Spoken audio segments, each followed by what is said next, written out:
টানা বৃষ্টিতে গাছ পড়ে বিপত্তি। মানিকতলার দিকে নজর রেখেছি। মানিকতলায় উপড়ে পড়লো গাছ উপড়ে পড়ে ভাঙলো রাস্তার ধারের রেলিং। সেই ছবি এই মুহূর্তে আপনারা দেখছেন। হাটকোমরে দেখুন কিভাবে গাছ ভেঙে পড়েছে কোথায়, যেটা রাস্তার ধারে যে রেলিং রয়েছে সেইখানে ভেঙে পড়েছে। গাছ উপড়ে ভাঙলো রাস্তার ধারের রেলিং। মানিকতলার উপর গাছ পড়েছে। হাটকোমরের ছবি আপনারা এই মুহূর্তে দেখছেন। নিম্নচাপের জেরে বৃষ্টি এবং সেই দফায় দফায় বৃষ্টি, যার জেরে আমরা দেখছি একদিকে যেমন শহর কলকাতার বিভিন্ন জায়গায় জল জমেছে, তেমনই পাশাপাশি টানা বৃষ্টিতে গাছ পড়ে বিপত্তি। মানিকতলায় উপড়ে পড়লো গাছ উপড়ে পড়ে ভাঙলো রাস্তার ধারের রেলিং।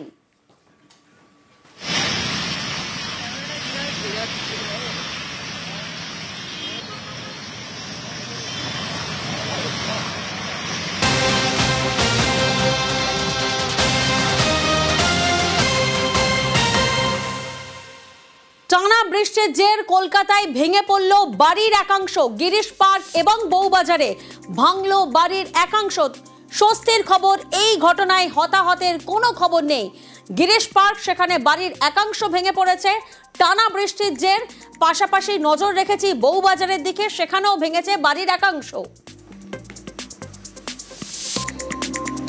প্রতিনিধি রৌনক এই মুহূর্তে আমাদের সঙ্গে রয়েছেন। রৌনক, দেখো, একেবারে গিরিশ পার্ক এলাকার সুবীর চ্যাটার্জি রোডে গতকাল রাতে এই টানা বৃষ্টির জেরে একটি তিনতলা বাড়ির ওপরের অংশ গোটাটাই ভেঙে পড়ে একটি গাড়ির ওপরে।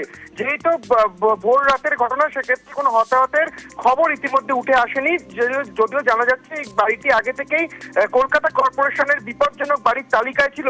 ইতিমধ্যে ঘটনাস্থলে পুলিশ পৌঁছেছে, জায়গাটি কর্ডন করে দেওয়া হয়েছে এবং বাড়িটি ডেমোলাইজ করার যে প্রক্রিয়া, সেই প্রক্রিয়াও কিন্তু শুরু করার জন্য কলকাতা কর্পোরেশন চিন্তা ভাবনা করছে। ঠিক অন্যদিকে বউবাজার মার্কেটের একাংশ ভেঙে পড়েছে এবং আজ সকালবেলায় সেই মার্কেটের একাংশ পাশেই নিচে একটি মিষ্টির দোকান, সেই মিষ্টির দোকানের সামনে ভেঙে পড়ে এবং সকালবেলায় ঘটনাটি হওয়ার কারণে হতাহতের কোনো খবর উঠে আসেনি।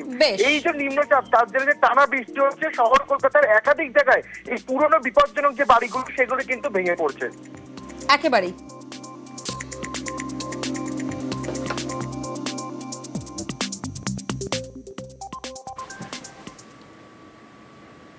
একের পর এক কলকাতার ছবি আপনাদেরকে দেখালাম, আর এবার আমরা একটু জেলার দিকে নজর রাখবো। বাঁকুড়া, সেখানে নিম্নচাপের বৃষ্টি। আজ ভারী থেকে অতি ভারী বৃষ্টির পূর্বাভাস রয়েছে। বাঁকুড়া জেলা জুড়ে জারি সতর্কতা। বাঁকুড়ার ছবি এই মুহূর্তে আমরা আপনাদেরকে দেখাচ্ছি। শহর কলকাতার পর আমরা একটু জেলার দিকে নজর রেখেছি। জেলা, সেখানেও কিন্তু সকাল থেকে দফায় দফায় বৃষ্টি হচ্ছে। আজ ভারী থেকে অতি ভারী বৃষ্টির পূর্বাভাস রয়েছে। প্রতিনিধি প্রিয়ব্রত এই মুহূর্তে আমাদের সঙ্গে রয়েছেন। প্রিয়ব্রত, সকাল থেকেই তুমি আমাদেরকে সেই ছবি আমাদের সামনে তুলে ধরেছো। এই মুহূর্তে বাঁকুড়াতে কি পরিস্থিতি, বাঁকুড়াবাসী কিভাবে ওয়েদারকে মোকাবিলা করছেন?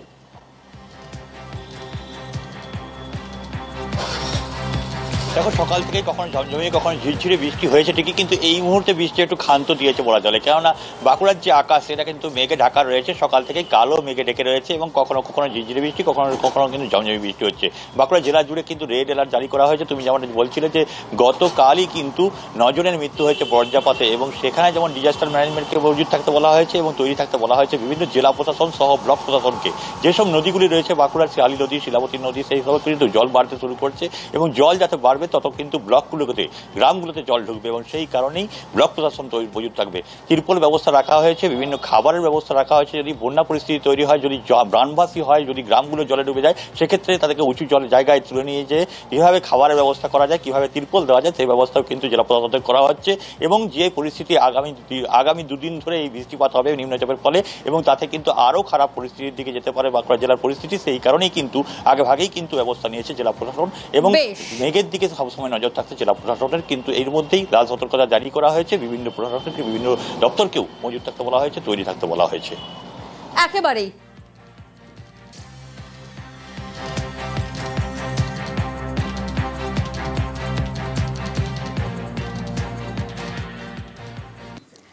আর বাঁকুড়ার পর এবার নজর রাখবো পশ্চিম মেদিনীপুরের দিকে।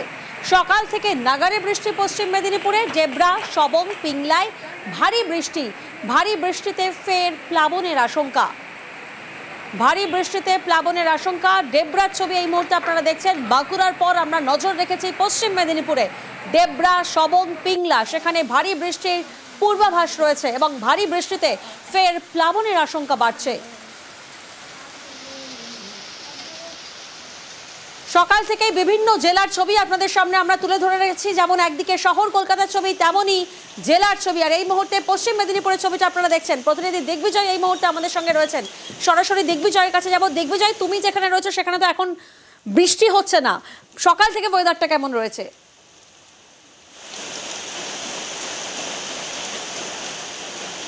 দেখো, সকাল থেকে কিন্তু মুষলধারে বৃষ্টি হয়েছে পশ্চিম মেদিনীপুর জেলার দেবরাস এবং সিংলা এলাকায়, এবং এই জল যদি অনবরত হয় তাহলে কিন্তু দেবরাজ যে কাঁসাই এলাকা, কাঁসাই নদী রয়েছে সেখানে কিন্তু বৃষ্টির সম্ভাবনা রয়েছে।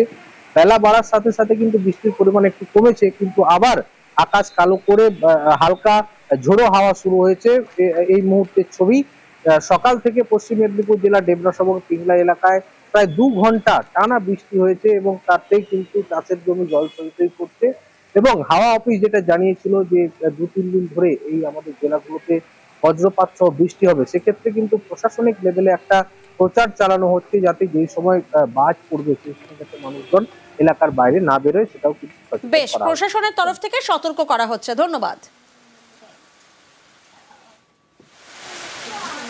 পশ্চিম মেদিনীপুরের পর আমরা নজর রাখবো ঝাড়গ্রামের দিকে। টানা বৃষ্টিতে দুর্ভোগ ঝাড়গ্রামে। অবিরাম বৃষ্টিতে চাষের ক্ষতি হচ্ছে, কৃষকদের মাথায় হাত। কারণ অবিরাম বৃষ্টি চলছে, টানা বৃষ্টি চলছে, তাতেই তো চাষের ক্ষতি হচ্ছে।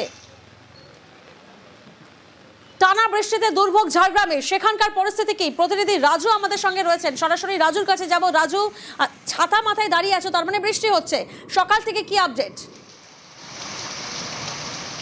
দেখো, সকাল থেকে যেভাবে অনবরত ভারী বৃষ্টি হয়েছে এবং সেই বৃষ্টিপাতের ফলেই মূলত বেশিরভাগ চাষের জমি জলের তলায় গেছে, এবং সব থেকে বেশি ক্ষতি হচ্ছে চাষিদের। কারণ যেভাবে বাজারে আগুনের দর রয়েছে সবজির, সেক্ষেত্রে এখনই 100 এবং 80 টাকা কিলো হয়ে দাঁড়িয়েছে, সেই জায়গায় আরো হয়তো সবজির দাম আগুন ছোঁয়া হবে।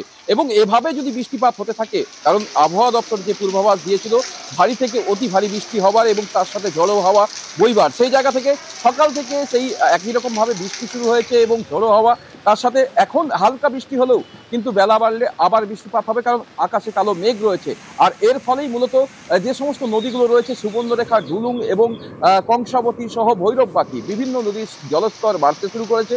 আর ঝাড়খণ্ডে যেভাবে, পাশের রাজ্যে ঝাড়খণ্ডে যেভাবে বৃষ্টিপাত হচ্ছে, সেক্ষেত্রে যদি পাশের রাজ্যে এভাবে বৃষ্টিপাত হতে থাকে তাহলে হয়তো বিভিন্ন নদীর যে জলস্তর, সেই জলস্তর অনেকটাই বাড়বে, এবং জলস্তর বাড়াতেই মূলত নদীর পার্শ্ববর্তী গ্রামে যেমন ভাঙন দেখাবে, ঠিক তেমনই আবার অধিকাংশ নদীর যে পার্শ্ববর্তী গ্রামগুলি রয়েছে সেই সমস্ত গ্রামে জল ঢোকার একটা আশঙ্কা করা হচ্ছে। ইতিমধ্যে প্রশাসনের তরফ থেকে সমস্ত বিষয়ের উপর বিশেষ নজরদারি রাখা হয়েছে। প্রশাসন তৎপর রয়েছে, কারণ যে আবহাওয়া দপ্তর যে পূর্বাভাস দিয়েছে সেই মোতাবেক প্রশাসনের তরফ থেকে সমস্ত রকমের পর্যবেক্ষণ একেবারে জেলায় জেলায় বৃষ্টি, তৎপর প্রশাসন, সেই ছবি বিভিন্ন জেলা থেকে সামনে আসছে। নিম্নচাপের জেরে উপকূলে বৃষ্টি, কাকদ্বীপে হালকা থেকে মাঝারি বৃষ্টি। নিম্নচাপের জেরে সমুদ্র উত্তাল হওয়ার আশঙ্কা রয়েছে, মৎস্যজীবীদের সমুদ্রে যেতে নিষেধ করা হচ্ছে। নামখানা, ফ্রেজারগঞ্জ, সেখানে প্রশাসনের তরফ থেকে মাইকিং করা হচ্ছে। সুন্দরবন পুলিশ জেলার নামখানা থানার পক্ষ থেকে বিশেষ জরুরি ঘোষণা। আলিপুর আবহাওয়া দপ্তরের পূর্বাভাস অনুযায়ী বঙ্গোপসাগরে গভীর নিম্নচাপের সৃষ্টি হয়েছে। এই নিম্নচাপের ফলে ভারী বর্ষা, সেই সঙ্গে ঝড়ো বাতাস বইবে, নদী এবং সমুদ্র উত্তাল থাকবে। তাই সমস্ত মৎস্যজীবীদের উদ্দেশ্যে বলা হচ্ছে, আপনারা আজ থেকে কেউ গভীর সমুদ্রে মাছ ধরতে যাবেন না, এবং নদীর উপকূলে নিম্নচাপের জেরে সমুদ্র উত্তাল হওয়ার আশঙ্কা রয়েছে, তাই মৎস্যজীবীদের উদ্দেশ্যে প্রশাসনের তরফ থেকে দফায় দফায় মাইকিং করা হচ্ছে। প্রতিনিধি বিশ্বজিৎ এই মুহূর্তে আমাদের সঙ্গে রয়েছেন, সরাসরি বিশ্বজিতের কাছে যাব। বিশ্বজিৎ, আমরা দেখলাম প্রশাসনের তরফ থেকে মাইকিং করা হচ্ছে যাতে মৎস্যজীবীরা তারা সমুদ্রে না যান, কারণ সমুদ্র উত্তাল হওয়ার একটা আশঙ্কা থেকে যাচ্ছে।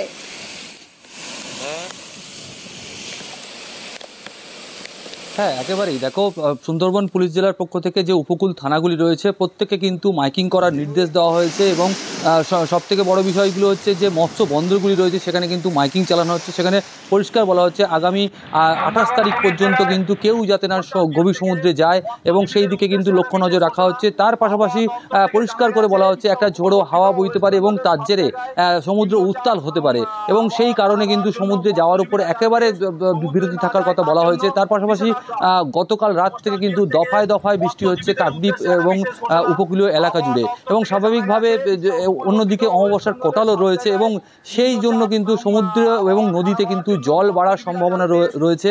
এবং এই ভারী বৃষ্টি এবং এই কোটালের জেরে জল বাড়লে পরে সুন্দরবনের যে একদম কাঁচা মাটির বাঁধগুলি কিন্তু ক্ষতি হওয়ার সম্ভাবনা রয়েছে। সেক্ষেত্রে প্রশাসনের তরফ থেকে এই সমস্ত বাঁধগুলিকে কিন্তু যেখানে নিচু এবং কাঁচা মাটির বাঁধ রয়েছে সেখানেও কিন্তু নজরদারি রাখার কথা বলা হয়েছে। এবং সব দিক দিয়ে এই মুহূর্তে কিন্তু প্রতি মুহূর্তে কিন্তু দফায় দফায় বৃষ্টি হচ্ছে, এবং আরও যেটা হাওয়া অফিসের পূর্বাভাস অনুযায়ী যত বেলা গড়াবে এবং রাত পর্যন্ত কিন্তু এই বৃষ্টি চলবে, এমনটাই কিন্তু জানা যাচ্ছে।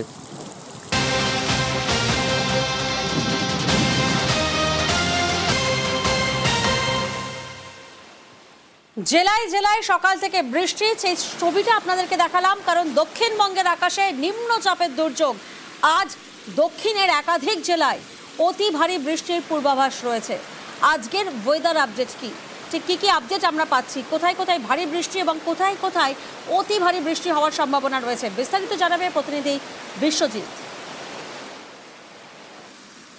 দেখো, এই মুহূর্তে যে নিম্নচাপটি রয়েছে সেটি গভীর নিম্নচাপে পরিণত হয়েছে, এবং এই গভীর নিম্নচাপের বর্তমান যে অবস্থান, সেই অবস্থান যদি আমরা দেখি তাহলে একেবারে সাগরদ্বীপের কাছাকাছি বলা ভালো, এবং বাংলাদেশ সংলগ্ন যে উপকূল উত্তর পশ্চিম বঙ্গোপসাগরে এটি অবস্থান করছে, এবং এর যে অভিমুখ সেটা একেবারে দক্ষিণবঙ্গের উপকূল সংলগ্ন এলাকা দিয়ে পশ্চিমের জেলাগুলির ওপর দিয়ে এটি ঝাড়খণ্ড ওড়িশার দিকে চলে যাবে। অর্থাৎ আগামী 24 ঘন্টায় এর গতিপথ এবং এই গতিপথের মধ্যে বাঁকুড়া, ঝাড়গ্রাম এবং পশ্চিম মেদিনীপুর এই 3 জেলাতে প্রবল বৃষ্টির আশঙ্কা রয়েছে আগামী 24 ঘন্টায়। অর্থাৎ 200 মিলিমিটার বা তার বেশি বৃষ্টি হতে পারে এই 3 জেলার কিছু অংশে। বাকি যে জেলাগুলি রয়েছে উপকূল সংলগ্ন, অর্থাৎ দক্ষিণ 24 পরগনা, পূর্ব মেদিনীপুর, হাওড়া, হুগলি এবং তার সঙ্গে কলকাতার একটা অংশ, এবং একই সঙ্গে যদি যাই বাঁকুড়া রয়েছে, পুরুলিয়া, পশ্চিম বর্ধমান, এই জেলাগুলিতে অতি ভারী বৃষ্টির সতর্কতা রয়েছে। বাকি কলকাতার বেশিরভাগ অংশ এবং অন্যান্য জেলাগুলিতেও ভারী বৃষ্টি বিক্ষিপ্তভাবে হতে পারে এমনই পূর্বাভাস রয়েছে। সঙ্গে বজ্রপাতের দক্ষিণবঙ্গের আপডেটটা তুমি দিলে, উত্তরবঙ্গ থেকে আমরা কি আপডেট পাচ্ছি? উত্তরবঙ্গে বিক্ষিপ্তভাবে ভারী বৃষ্টি হবে, তবে দক্ষিণবঙ্গের মতো এতটা বৃষ্টির সম্ভাবনা নেই, বরং বিক্ষিপ্তভাবে 2-1 জায়গায় ভারী বৃষ্টি, অর্থাৎ দার্জিলিং, কালিম্পং, আলিপুরদুয়ার, কোচবিহার, জলপাইগুড়ি এই উপরের দিকের জেলার কোনো জেলায়, অর্থাৎ দার্জিলিং, কালিম্পং, জলপাইগুড়ি অথবা আলিপুরদুয়ার এই কিছু কিছু এলাকায় ভারী বৃষ্টি হবে বিক্ষিপ্তভাবে আগামী 2-3 দিন। এই বিক্ষিপ্তভাবে ভারী বৃষ্টি অর্থাৎ রবিবার পর্যন্ত বিক্ষিপ্তভাবে ভারী বৃষ্টির সম্ভাবনা উত্তরবঙ্গের জেলাগুলিতে উপরের দিকের কিছু জেলায় রয়েছে। বাকি জেলাতে বজ্রবিদ্যুৎ সহ হালকা মাঝারি বৃষ্টির সম্ভাবনা রয়েছে। তবে যেহেতু নিম্নচাপ রয়েছে তাই এই দক্ষিণবঙ্গে প্রবল বৃষ্টির আশঙ্কা এবং অতি ভারী বৃষ্টির সতর্কতা রয়েছে, এবং মৎস্যজীবীদেরও সমুদ্রে যেতে নিষেধ করা হয়েছে মঙ্গলবার পর্যন্ত। একেবারে